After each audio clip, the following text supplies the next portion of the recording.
Oi, tudo bem? Turma da primeira série, aqui é a professora Cristiane falando. Hoje nós teremos aula de filosofia, tá? Então, por favor, acompanhe com a apostila, tá? Primeira série, filosofia, capítulo 5, aula 2. Qual o tema do capítulo 5, pessoal? A filosofia na Idade Média. E qual o tema abordado na aula de hoje? Quais os temas, né? Vamos lá. Recapitulação do conceito de patrística, que eu falei na aula passada, né? O seu maior representante, que foi Agostinho de Hipona, conceito de escolástica, com seu maior representante Tomás de Aquino, né? E aí, como é que a aula vai ficar dividida, né? Como é que eu fiz? Conceito de patrística, né? O objetivo da patrística, seu maior representante, vida e obra, tá? Escolástica, seu maior representante, né? Objetivo da escolástica e vida e obra do seu maior representante, tá bom? Então tá bem dividido, tá? Tá bem explicadinho. Então vamos lá. Prestem atenção, por favor, sempre com a apostila do lado, tá, pessoal? Bom, patrística. Só recapitulando, né? O período da patrística foi caracterizado pelos esforços dos primeiros padres da Igreja Católica para fazer uma ligação entre a religião e o pensamento filosófico da época, tá? E qual era o objetivo? Expansão do cristianismo na Europa, tá? O objetivo da patrística era esse, expandir o cristianismo, divulgar o cristianismo na Europa, tá? Seu principal representante, Santo Agostinho ou Agostinho de Hipona, como queiram, né? Principal representante da patrística. Ele foi um filósofo que se destacou ao buscar uma forma racional, ou seja, usando a razão, tá?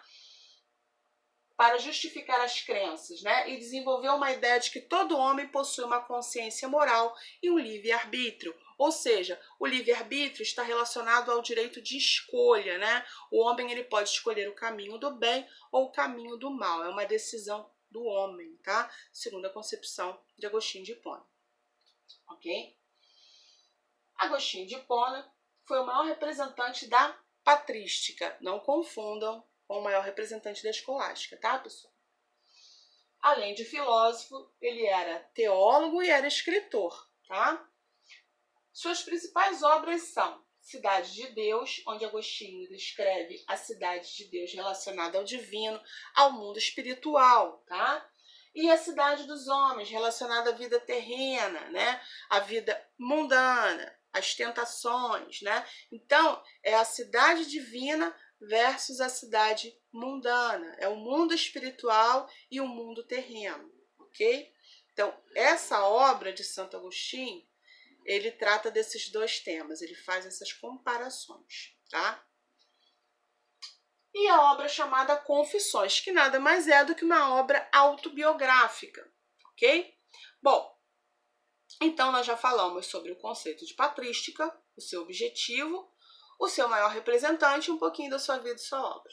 Beleza. Agora nós vamos falar sobre o conceito de escolástica, tá? E o seu maior representante. Foi um movimento que ocorreu do século IX ao século XVI, que tinha como objetivo entender e explicar a religiosidade cristã por meio das ideias dos filósofos gregos, Platão e Aristóteles, tá?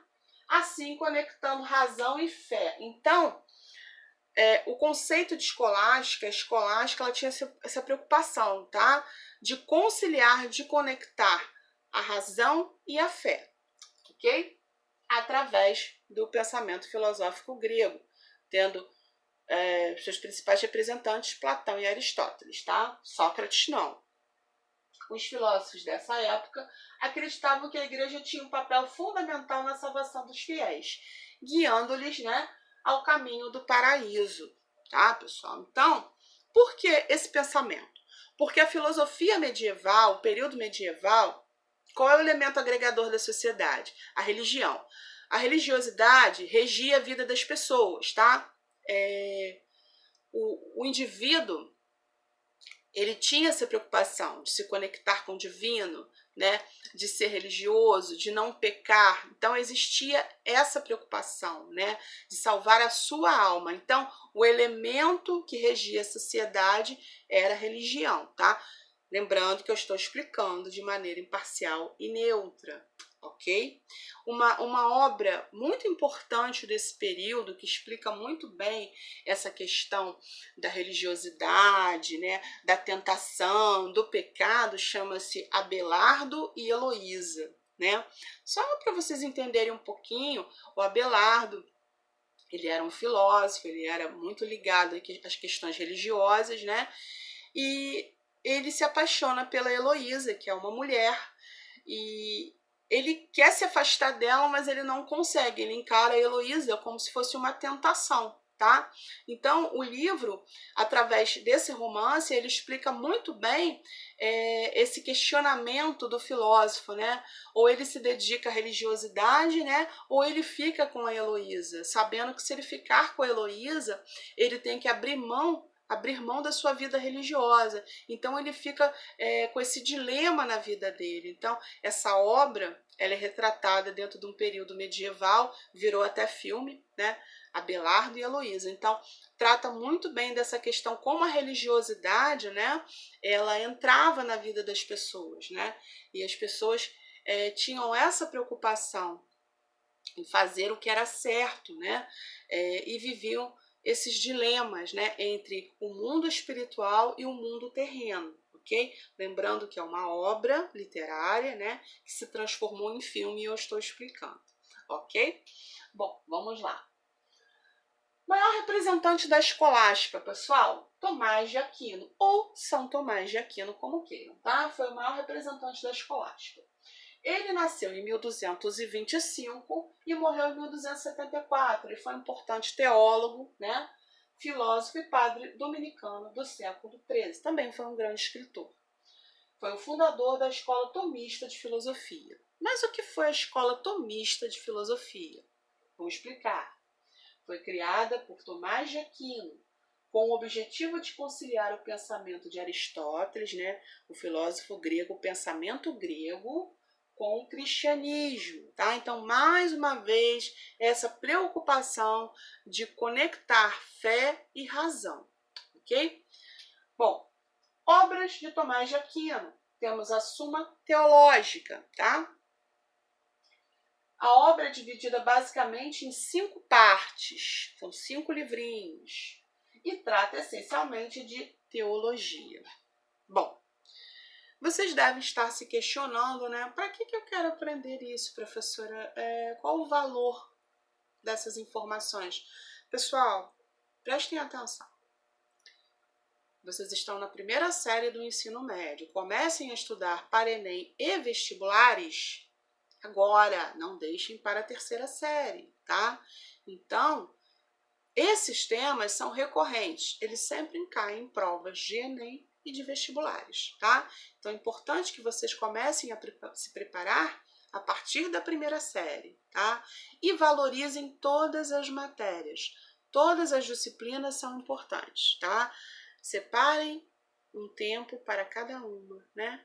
Se eu vou estudar 1 hora de uma determinada matéria, eu vou estudar 1 hora de outra matéria. Então valorizem todas as disciplinas, porque todas são importantes. Todas valem pontuação em provas de Enem e de vestibulares. E vocês têm que começar a se preparar a partir da primeira série, tá? Ah, está muito cedo. Não tá não, gente. Ó, o tempo voa, né? Já estamos no meado do ano. Ano que vem vocês estarão na segunda série, tá? Então pensem dessa forma, se organizem em relação aos estudos e aí vai ficar tudo bem, ok? Bom, de posse dessas informações, né, que eu procuro sempre explicar de forma didática, né, dividir bem, explicar os termos, eu não deixo nenhuma palavra solta, sem nenhuma explicação, né? Toda aula eu explico tintim por tintim. Então, vocês já sabem, já conhecem, tem um domínio do conceito de patrística, objetivo da patrística, seu maior representante, suas obras, né? Conceito de escolástica, seu maior representante, suas obras e o objetivo da escolástica, né? Então, de posse de todas essas informações, vocês façam, por favor, atividade devolutiva de hoje, tá? A D2 do capítulo 5. Faça um resumo sobre patrística escolástica, contendo conceitos, características, os representantes e suas respectivas obras. com as próprias palavras. Ah, professora, é difícil. Não é não, tá? Só assistir a videoaula na íntegra, ok? Estudar a apostila, fazer os exercícios, que vocês farão uma ótima atividade devolutiva, tá? Com relação aos exercícios, exercícios diversos, número 5, página 22, questões 5, 14, 21 e 22, tá, pessoal? Bom, eu vou ficando por aqui, desejando a todos tudo de muito bom. Fiquem com Deus. Qualquer dúvida estarei à disposição e até a próxima aula, tá?